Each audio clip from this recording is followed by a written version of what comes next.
بسم اللہ الرحمن الرحیم۔ السلام علیکم ورحمۃ اللہ وبرکاتہ۔ عزیز طلباء، امید ہے کہ آپ خیریت سے ہوں گے۔ آج ہم تحاوی شریف کا سبق نمبر 36 پڑھ رہے ہیں، جس کے اندر ہم کتاب الطہارت کا چھٹا باب التسمیۃ علی الوضوء کا چوتھا حصہ پڑھیں گے، جو کہ اس باب کا آخری حصہ ہے۔ اس کے اندر ایک اعتراض اور اس کا جواب پڑھیں گے۔ چلتے ہیں اپنے سبق کی جانب۔ بسم اللہ الرحمن الرحیم۔ فَإِنْ قَالَ قَائِلٌ فَإِنَّا قَدْ رَأَيْنَا الذَّبِيحَةَ لَا بُدَّ مِنَ التَّسْمِيَةِ عِنْدَهَا۔ یہاں سے امام طحاوی رحمہ اللہ فریق اول کی طرف سے ایک اعتراض ذکر کر رہے ہیں۔ پہلے اس اعتراض کا ترجمہ دیکھتے ہیں، پھر اس کی تشریح دیکھیں گے۔ فَإِنْ قَالَ قَائِلٌ، اگر کوئی کہنے والا کہے فَإِنَّا قَدْ رَأَيْنَا الذَّبِيحَةَ لَا بُدَّ مِنَ التَّسْمِيَةِ عِنْدَهَا، کہ ہم دیکھتے ہیں کہ ذبح کے وقت بسم اللہ پڑھنا ضروری ہے۔ وَمَنْ تَرَكَ ذَلِكَ مُتَعَمِّدًا لَمْ تُؤْكَلْ ذَبِيحَتُهُ، اور اگر کوئی شخص جان بوجھ کر بسم اللہ چھوڑ دے تو اس کا ذبیحہ نہیں کھایا جاتا۔ فَالتَّسْمِيَةُ أَيْضًا عَلَى الْوُضُوءِ كَذَلِكَ، تو تسمیہ علی الوضوء بھی اسی طرح ہے۔ قیل لہ، تو جواب میں سے کہا جائے گا ما ثبت فی حکم النذر ان من ترک التسمیۃ علی الذبیحۃ متعمدا انہا لا تؤکل، کہ قیاس کی روح سے ثابت ہے کہ جو شخص جان بوجھ کر ذبیحہ پر بسم اللہ کو چھوڑ دے تو اس کا ذبیحہ نہیں کھایا جائے گا۔ لقد تنازع الناس فی ذلک، اس بارے میں لوگوں کا یعنی علماء کا اختلاف ہے۔ فقال بعضهم تؤکل، بعض کہتے ہیں کہ کھایا جائے گا۔ وقال بعضهم لا تؤکل، اور بعض کہتے ہیں نہیں کھایا جائے گا۔ فاما من قال تؤکل فقد کفینا البیان لقوله، اور جو لوگ کہتے ہیں کھایا جائے گا، ان کے قول کا بیان ہی کافی ہے اشکال کو دور کرنے کے لیے۔ وَأَمَّا مَنْ قَالَ لَا تُؤْكَلْ فَإِنَّهُ يَقُولُ إِنْ تَرَكَهَا نَاسِيًا تُؤْكَلْ وَسَوَاءٌ عِنْدَهُ كَانَ الذَّابِحُ مُسْلِمًا أَوْ كَافِرًا بَعْدَ أَنْ يَكُونَ كِتَابِيًّا، اور جو لوگ کہتے ہیں نہیں کھایا جائے گا تو وہ یہ بھی کہتے ہیں اگر بھول کر تسمیہ کو چھوڑا ہے تو کھایا جائے گا، اور ان کے نزدیک برابر ہے کہ ذبح کرنے والا مسلمان ہو یا کافر ہو جبکہ وہ کتابی ہو۔ فجعلت التسمیۃ ہا ہونا فی قول من اوجبها فی الذبیحۃ انما ہی لبیان الملہ،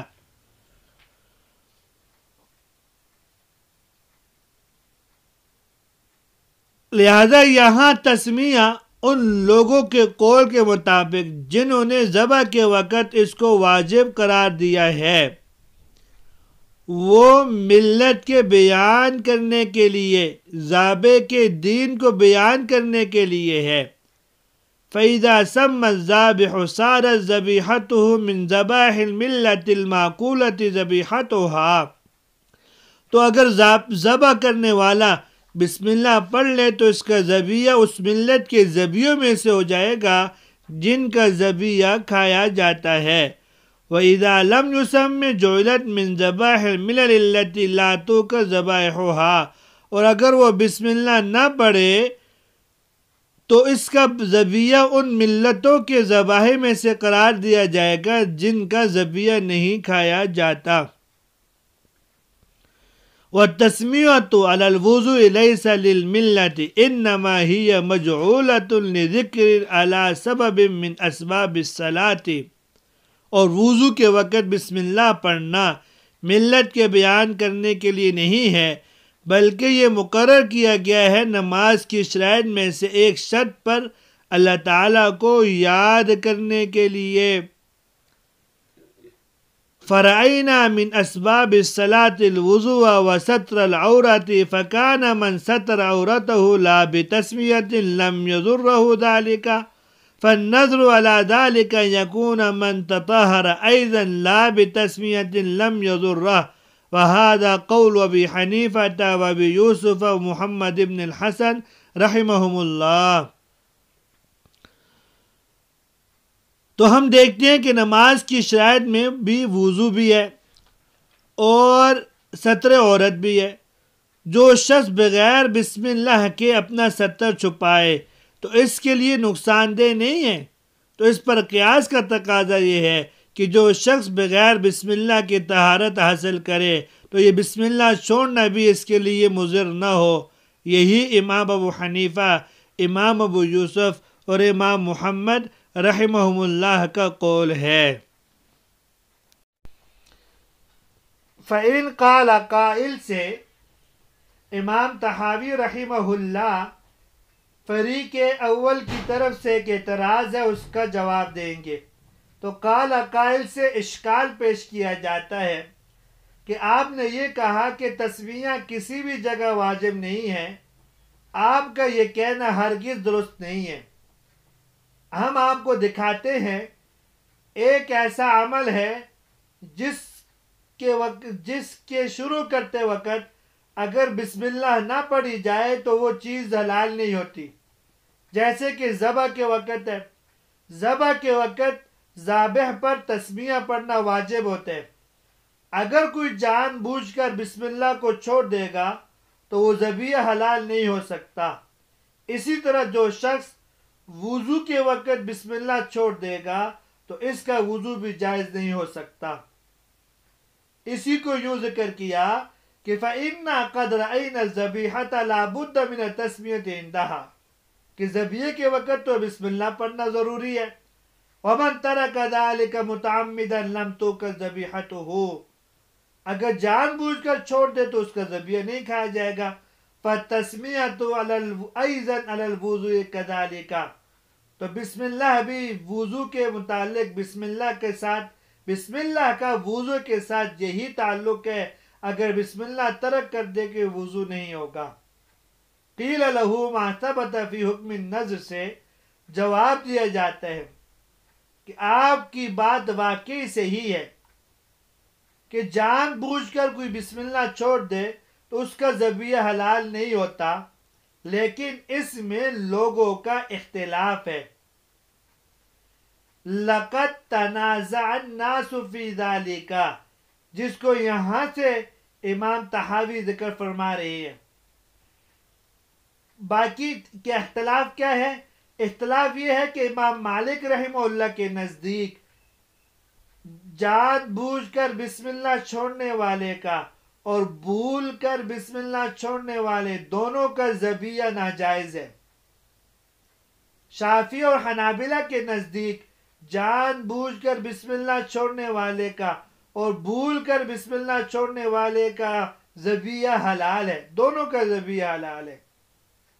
اور تیسرا مذہب احناف کا ہے، احناف کے نزدیک جان بوجھ کر بسم اللہ چھوڑنے والے کا ذبیحہ تو ناجائز ہے اور بھول کر بسم اللہ چھوڑنے والے کا ذبیحہ حلال ہے۔ اب آپ کے اشکال میں جان بوجھ کر بسم اللہ چھوڑنے کی صورت میں امام شافعی اور امام احمد بن حنبل رحمہم اللہ کے قول کے مطابق حلال ہے، لہذا ذبح کرتے وقت بسم اللہ نہ شرائط میں داخل ہے اور نہ ذبح کے رکن میں داخل ہے، گویا کہ واجب ہی نہیں ہے۔ اور بسم اللہ بھول کر چھوڑنے والے کی صورت میں امام مالک رحمہ اللہ کے علاوہ باقی سب کے نزدیک حلال ہے، اگرچہ واجب ہے لیکن شرط میں داخل ہے اور نہ ہی رکن میں، یعنی نہ شرط میں داخل ہے اور نہ ہی رکن میں۔ کیونکہ شرائط و ارکان نسیاناً ترک کرنے کی صورت میں تو اس کا تو اعادہ واجب ہوتا ہے. یہاں پر ذبح کا اعادہ تو واجب نہیں ہے.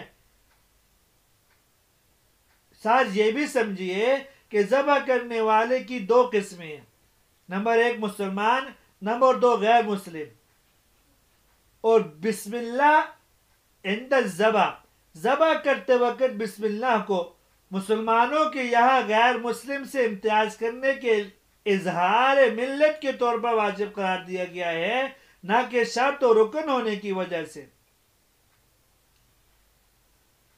اس شرط یا رکن نہ ہونے کی وجہ سے متروک التسمیہ ناسین حلال ہے، اور وضو کے وقت بسم اللہ میں اظہار ملت مقصود نہیں ہے. لہذا مقیس اور مقیس علیہ کے درمیان علت مشترکہ و یکسانیت نہیں ہے، اس لیے آپ کا قیاس باطل ہے. اور تسمیہ عند الوضو کو تسمیہ عند الذبح پر قیاس کرنا درست نہیں ہے، جس کو امام طحاوی رحمہ اللہ نے یہاں ذکر کیا کہ فقال بعضهم توکل وقال بعضهم لا توکل فاما من قال توکل فقد کفینا البیان لقوله واما من قال لا توکل فانه يقول ان ترك ناسيا توکل وسواء عنده كان ذابح مسلما او كافرا بعد ان يكون كتابيا. امام طحاوی رحمہ اللہ فرماتے ہیں کہ ذبح کے وقت عمدن تسمیہ ترک کرنے کی صورت میں علماء کے درمیان اختلاف ہے. چنانچہ شوافع کہتے ہیں متروک و تسمیہ عمدن حلال ہے، احناف کہتے حلال نہیں ہے. لہذا شوافع کے مذہب کے مطابق اس قیاس سے جمہور کا مذہب ہی ثابت ہوگا کہ جس طرح کے ذبح کے وقت ترک تسمیہ کے باوجود ذبح صحیح ہو جاتا ہے، اسی طرح وضو کے شروع میں ترک تسمیہ سے وضو درست ہو جائے گا.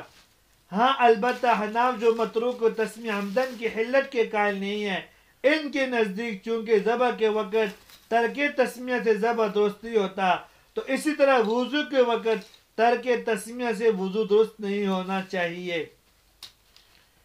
اس کے جواب میں ہم کہتے ہیں کہ دونوں تسمیہ میں فرق ہے. ابتدائے وضو میں بسم اللہ پڑھنا برکتاً پڑھی جاتی ہے، اور ذبح کے وقت بسم اللہ اس لیے پڑھی جاتی ہے تاکہ یہ بات معلوم ہو جائے کہ ذابح کس ملت سے کس دین سے تعلق رکھتا ہے. اس کا تعلق اس دین اس ملت سے ہے جس کا ذبیحہ کھایا جاتا ہے، جیسے مسلمان اور کتابی، یا اس ملت سے یا اس دین سے ہے جس کا ذبیحہ نہیں کھایا جاتا، جیسے مشرک اور مجوسی. لہذا تسمیہ علی الوضو کو تسمیہ عند الذبح پر قیاس نہیں کیا جائے گا، اس لیے کہ تسمیہ علی الوضو برکت کے لیے ہے اور تسمیہ عند الذبح بیان ملت کے لیے ہے. آگے امام طحاوی رحمہ اللہ فرماتے ہیں ہماری طرف سے یہ بھی کہا جا سکتا ہے وضو نماز کی شرائط میں سے ایک شرط ہے. اب ہم نے نماز کی دوسری شرائط مثلا ستر عورت وغیرہ کو دیکھا تو وہ بغیر تسمیہ کی درست ہو جاتے ہیں اور ترک تسمیہ ان کے لیے مضر نہیں ہے. پس اسی طرح وضو جو نماز کی شرائط میں سے ایک شرط ہے وہ بھی بغیر تسمیہ کی درست ہو جائے گا، جس کو امام طحاوی رحمہ اللہ نے یوں ذکر فرمایا فرعینا من اسباب الصلاۃ الوضوء وستر العورہ. نماز کے اسباب میں نماز کے شرائط میں سے ہم دیکھتے ہیں وضو بھی ہے اور ستر عورت بھی ہے. تو جو آدمی اپنے ستر کو چھپائے بغیر بسم اللہ پڑھے چھپا لے تو بغیر بسم اللہ کے بھی اس کا ستر چھپ جاتا ہے، اس میں کوئی نقصان نہیں ہے. تو اسی طرح وضو بھی اگر بغیر بسم اللہ کے شروع کر لیا تو وضو ہو جانا چاہیے. فالنظر على ذلك يكون ان يكون من تطهر ايضا لا بتسمية لم يضره. یہی جمہور کا احناف رحمہ اللہ کا مذہب ہے. تو والتسمیة على الوضوء انما هي مجعولة لذکر على سبب من اسباب الصلاة. اس کی وضاحت بھی فرما دی ہے. وضو بن جملہ اسباب صلاۃ میں سے ہے، جیسا کہ اسباب صلاۃ میں ستر عورت اور استقبال قبلہ وغیرہ ہے، اسی طرح وضو بھی اسباب صلاۃ میں سے ایک سبب ہے. تمام اسباب صلاۃ کا مطالعہ کرنے سے یہ بات معلوم ہوتی ہے کسی سبب کو اختیار کرنے کے وقت تسمیہ واجب نہیں ہے، اسی طرح وضو کے اختیار کرتے وقت، وضو کرتے وقت بھی تسمیہ واجب نہیں ہے۔ پانچویں دلیل ملا علی قاری رحمہ اللہ نے لکھی ہے کہ حضرت عبداللہ ابن عمر رضی اللہ تعالیٰ عنہ حضرت عبداللہ ابن مسعود رضی اللہ تعالیٰ عنہ کی روایت نقل فرماتے ہوئے کہتے ہیں، جو شخص بسم اللہ کے ساتھ وضو کرتا ہے تو اس کے پورے بدن کے دونوں کا ثواب ملتا ہے، اور جو شخص بغیر بسم اللہ کے وضو کرتا ہے تو اس کو صرف اعضائے وضو کے دھونے کا ثواب ملتا ہے۔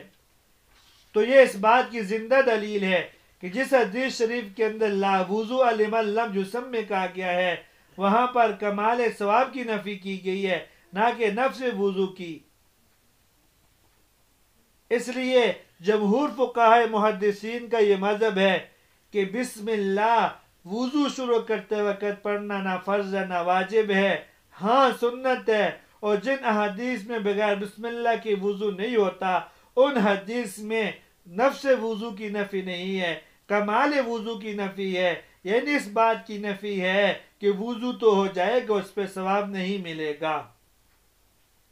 یہاں تک امام طحاوی رحمہ اللہ نے اشکال ذکر کیا فریق اول کی طرف سے، پھر اس کا جواب دیا، ساتھ ایک نظیر بھی پیش کر دی ہے۔ امید ہے کہ آپ کو اشکال و جواب سمجھ میں آ گیا ہوگا۔ اجازت دیجیے، اللہ تبارک و تعالی ہم سب کی حامی و ناصر ہوں۔ السلام علیکم ورحمۃ اللہ وبرکاتہ۔